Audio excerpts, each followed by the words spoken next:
everyone. Welcome to the Tulsa World Opinion video podcast, also known as the Ginnie and Bob Show. So I'm Ginnie Graham, the Tulsa World editorials editor. Bob Doucette, editorial writer and columnist. So we're just going to talk about things that are on our mind from the past week. And one of the editorials we wrote that I thought was, it kind of, makes me think is the number of candidates that are just automatically elected now. They are unopposed, they're uncontested. A couple of them are for open seats. And when we spoke about it as an editorial board, it's not a new problem. We went back to, what was it, 2016, 2018, and it's a growing problem. So it's just, democracy works best when we have choices. And when you don't have a choice, the debate falls flat. Yeah. So, you kind of looked into it too, Bob. What stuck out for you on that particular issue? Well, I think some of the things that popped up into it or the questions that I had about it was, why is this happening? And I think there's a few little factors that are popping in there. One of them is cost. These legislative seats, they used to be able to run campaigns for $30,000 to $40,000, which is not a small piece of money for somebody who's just kind of trying to pop up out of the general public and run for office. But all of these legislative seats, there's six figures easy, and it's getting more expensive all the time. And that's a big ask for anybody to try to raise that much money just to have a chance to run for office. But also, I think if you look at the way campaigns are, how negative, how personal, how intrusive they can be, I think that scares away a lot of people. And the way our legislative districts are drawn up, they are drawn up in a way that favors a certain party. That's nothing new. It was that way when the Democrats were in control. It is that way now with the Republicans in control. But it tends to ice out any kind of other competition when everybody is thinking the same way.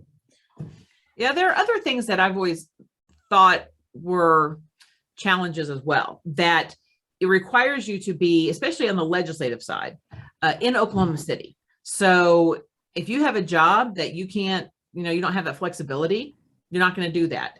That kind of travel to stay overnight. You miss out.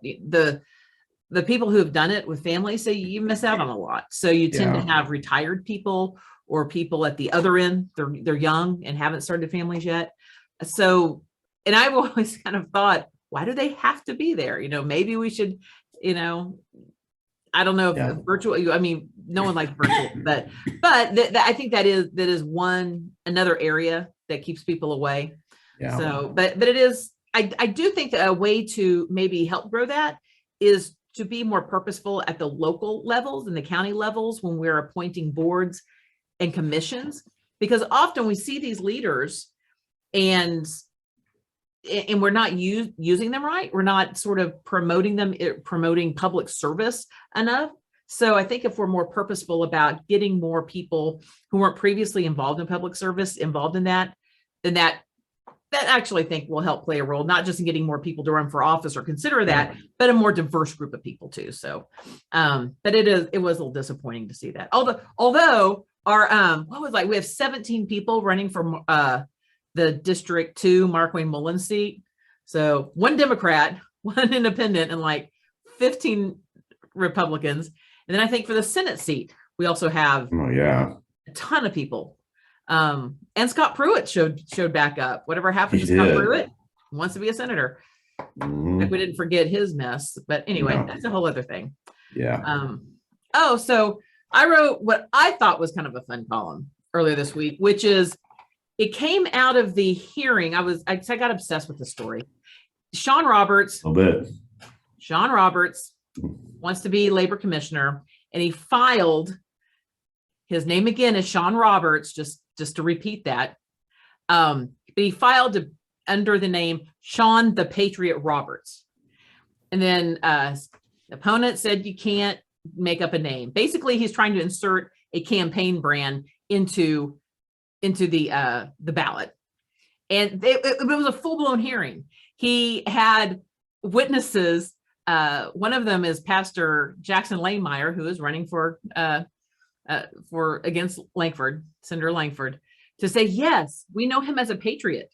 And he read into the record a plaque and a card that the Oklahoma Second Amendment Association sent him that said, you're a true patriot, as proof that he is the patriot, like his name is The Rock or something. I mean, it's just, and I just thought the whole thing was absurd. And they found that, no, you cannot just make up a name. You have to use your real name, but we'll leave you on the ballot. But I just started thinking, what would be my name?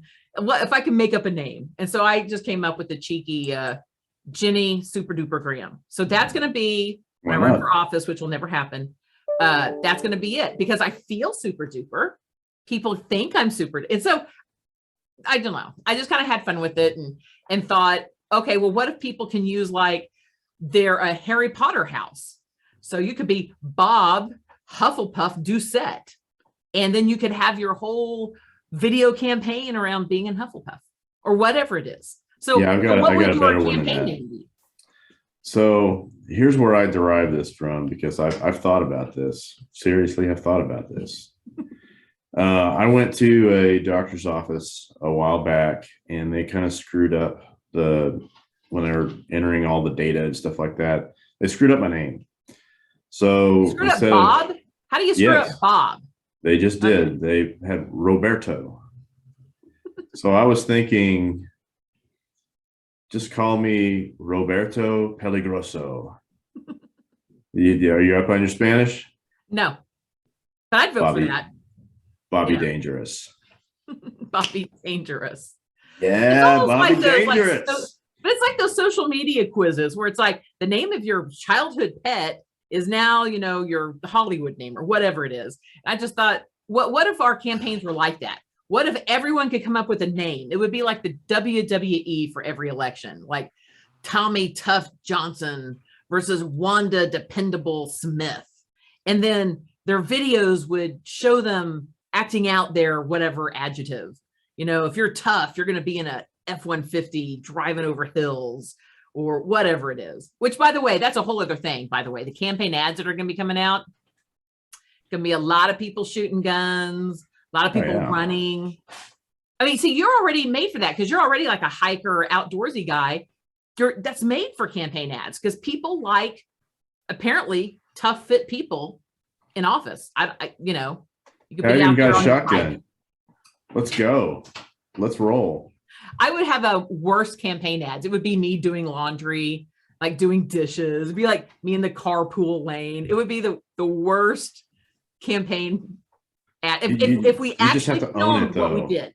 You have to own it. I mean, when you're doing those things, like you're in the lane and you're getting ready to like open the door, your car door to do something, you need to have like your hair blown out and some really cool shades on and just really get after it. But I could see this Roberto Peligroso thing with like an eagle in one hand and my 12 gauge in the other, just like rolling down the trail.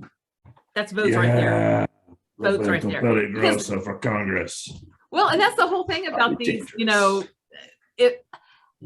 I can't get in the minds of voters. When people always ask me who's going to win a campaign, I'm like, who knows? Because I don't understand how people vote. But I'm always wondering, like, does that really convince you that person does that? Like, do you really think these people get into boxing rings and box for fun? Now, Mark Mullen probably does because that guy is like legit tough. But yeah, he'd whip you. Yeah, he's actually like, okay, yeah, he probably does. But for the most part, like if we were to really film ourselves doing what we do, it would be super boring. And really, the jobs are super boring. Like the job of a legislator, you don't really need to like hike Turkey Mountain to be able to write a law. I mean, it's like when you really think about it. But names matter. So think of your campaign name. Yeah. So anyway, I've got it. I've got mine. I'm done. So the next thing the next thing that's sort of come up is McGirt. McGirt is, we had a hearing, and and I know that the governor and he spoke to the editorial board last week about McGirt, and he feels very strongly that this is the wrong ruling and that it has detrimental effects to Oklahoma, which People can, and I've, we in our newsroom have argued both ways. I mean, but a lot of the problems right now, they're sort of these hearings are getting at the edges of it. I don't think the Supreme Court's going to reverse McGirt. It already said it's not. I mean, it was just ruled on 2 years ago with, essentially the same panel. So this particular hearing would, and I believe, and correct me if I'm wrong, would allow the state to prosecute non-tribal members if they are the perpetrators with a tribal citizen victim.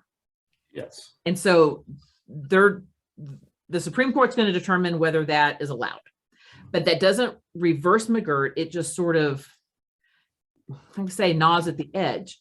So what I got out of the governor's meeting, and he's, his role is to defend the sovereignty of Oklahoma. I understand that position. And his concern is how this is going to be expanded into other areas. Mineral rights, taxation issues, those kind of things.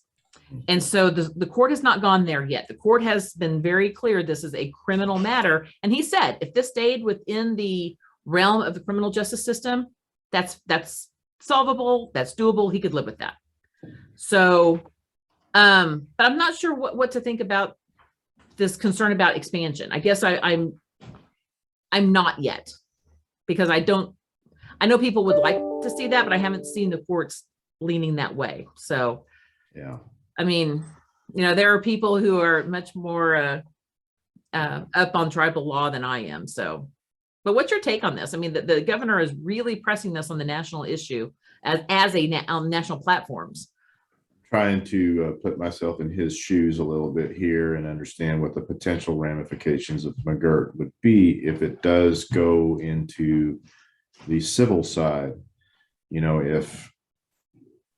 If the tribal areas are in fact still reservations, what that means. He said that, hey, if that's the case, let me know now. I'm not the governor of Eastern Oklahoma anymore. And I've seen a lot of people on social media say, yeah, that's right, not our governor in Eastern Oklahoma anymore. So there's a few things that stuck out to me with that is when you look at a lot of tribal reservations across the country, where are they? They're mostly in very rural, fairly unpopulated, underdeveloped areas. We're talking maybe populations in the thousands or tens of thousands. In the Creek Nation alone, there might be 1 million people. And you're talking about a city with, being divided basically between 2 tribes that are included in the McGirt decision. And if this were to play out in such a way that, the governor is afraid of, that gets pretty interesting. Are the tribes kind of thinking about what that might look like? Should they have that kind of greater control? What kind of responsibilities does that place on them that they don't do already? It's going to get interesting for sure, because if it did play out that way, my hope is that you're starting to see some discussions within the tribes about how they're going to do it. Who gets taxed by who? Right. What do you do with all these non-tribal citizens that live in your reservation now? What are their rights compared to tribal members? It's some interesting questions that's very forward-looking right now and very what if. It's not on the table right now just because we know it right now. It's just criminal. Mm-hmm. But it did get my wheels turning a little bit. Yeah, and I do believe strongly that the tribes have some sovereignty. I mean, we have a history of broken treaties, and that's, I'm mindful of that. So yes, moving forward, and that's where I guess I'm a little frustrated, and I wish there were ways using compacting to bring these parties together to say, look, because as long as this is in the criminal justice realm, if courts are deciding this, then the public, we have really no say. We have no influence on that. So it's not like there's a compact to consider, legislation to consider. We just have to live with what judges say. And so in that way, it's frustrating. But there are, in every single one of those court decisions, it basically says, if you don't like this decision, take it to Congress. And Yeah. Congress isn't biting on it because there's, politics there, and tribes all over the nation are fearful that their sovereignty would be attacked. I get that. Their sovereignty shouldn't be attacked. But Oklahoma, we're so unusual in that we have sovereign nations within our sovereign state. Mhm. That compacting works so well for so long that just seems to be off the table. And that seems to be the only tool that I know of that would be effective here. So I don't know where it goes from here. I think we're back to just waiting for the Supreme Court to rule, and we will have to live with what happens. And in that way, I do feel frustrated that we can't that those can't come together. So we have to have the thing that I think that needs to happen right now is the governor's office and the tribes absolutely need a reset. Yeah, somehow. This is where it's going to start. They got off on the wrong foot from the get-go, it seems like, and we've never been able to go back. And that's how we solve a lot of these things, I think, or at least have some really productive conversations on how that goes. Mm-hmm. Let's see, what other editorials came up this week that kind of got your attention? Anything? Oh, we got a few coming up that are kind of interesting.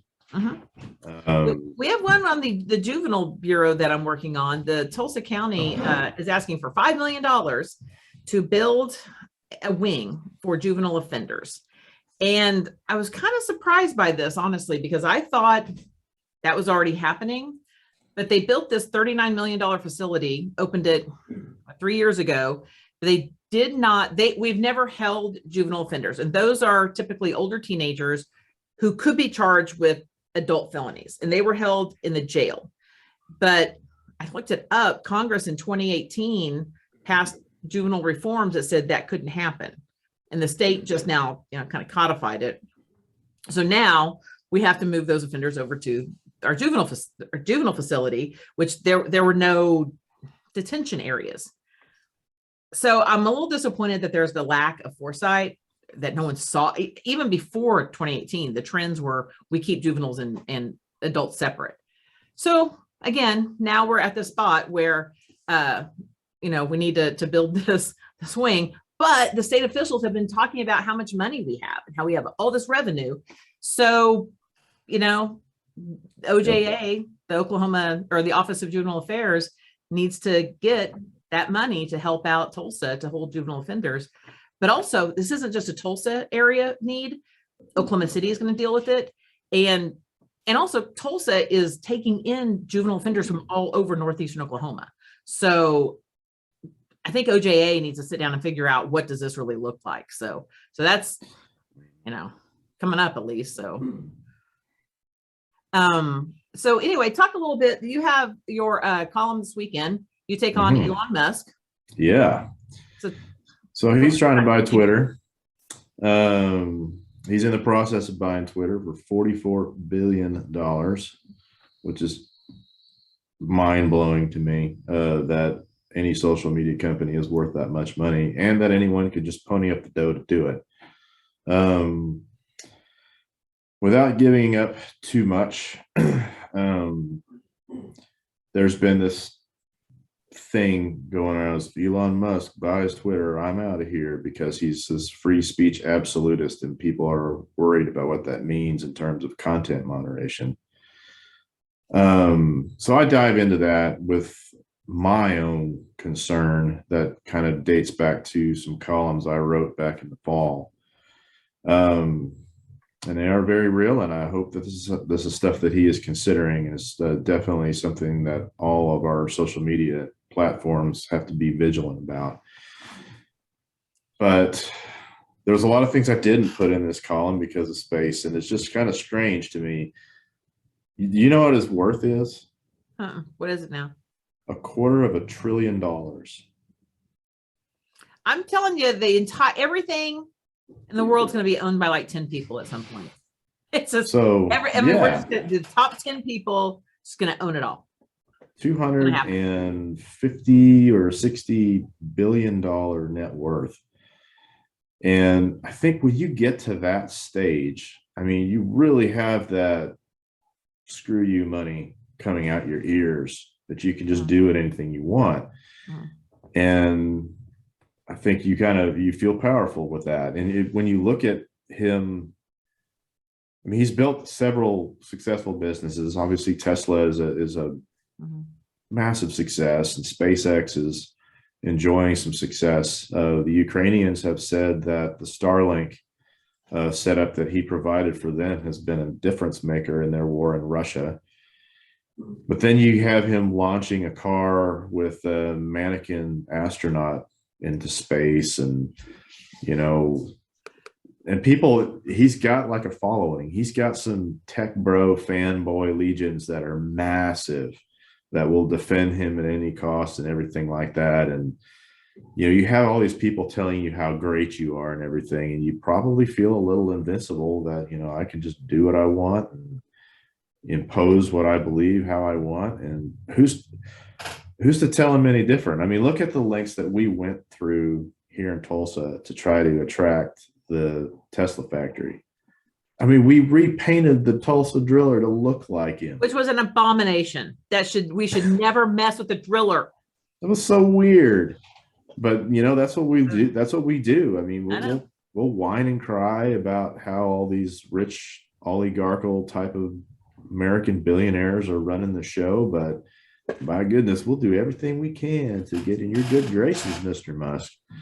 And now we're here, and it's been interesting to see the reaction to him buying Twitter. And some people are really excited about it. People are like, hey, I'll get the Babylon Bee back, or maybe Donald Trump will come back. And then the other side is saying, yeah, if it goes back to the bad old days, I'm out, and all that stuff. So Twitter is, I think, one of the more mean social media platforms. I mean, sharp elbows. It was where disinformation sort of lived, but it's just snarky. I just, I'm on it just because, kind of have to be, to keep up with stuff, but it is not, my kids make fun of me, I'm, they're onto cooler things. I think, I don't even think they use Twitter. Honestly, they use Insta a lot, that kind of thing. So TikTok. Yeah. So, and who knows? I mean, Snapchat's still a thing, which I'm not. Yeah. I'm not into that. Snapchat still there. So, they asked me like, why are you still on Facebook? That's so old. And I go, because that's where my people are. So, but there are real issues about, disinformation and that kind of thing, and bullying, the doxing kind of stuff. So hate speech. He may be a billionaire and he may be brilliant, but he has not worked in the realm of the First Amendment and what that really means. And I find I've been kind of struck by how many Americans don't really understand what that means. Yeah. That was meant to be for government.